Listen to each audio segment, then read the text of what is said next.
Hello అండి.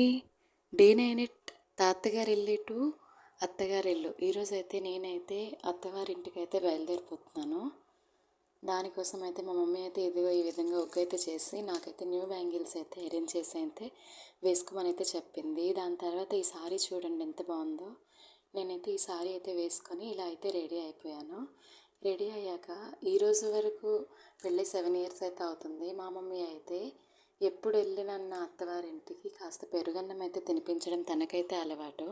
పెరుగన్నం అయితే తినిపించేసి ఇలా ఆటో అయితే బుక్ చేస్తారు మా డాడీ. ఆటో అయితే ఇంటికి వచ్చింది. దాని తర్వాత వెళ్ళేటప్పుడు ఒట్టి చేతులతో వెళ్ళకూడదు కదా, కాస్త స్వీట్స్ మిక్చర్ అయితే తీసుకున్నాము. తీసుకొని ఇదైతే మాదైతే ప్యూర్ బ్రాహ్మణ ఊరండి. నేనైతే కంపల్సరీగా ముసుగు వేసుకోవాలి, ఎందుకంటే కోడల్ని కదా.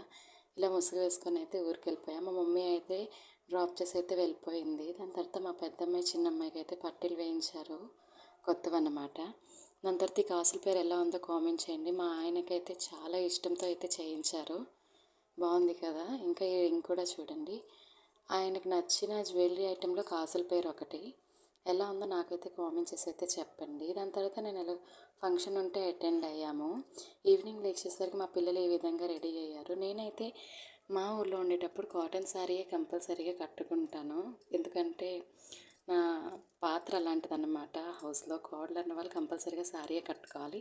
ఈ రోజుల్లో ఎవరు శారీ కట్టుకొని ఉంటున్నారు నాకైతే కామెంట్ చేయండి. Bye bye.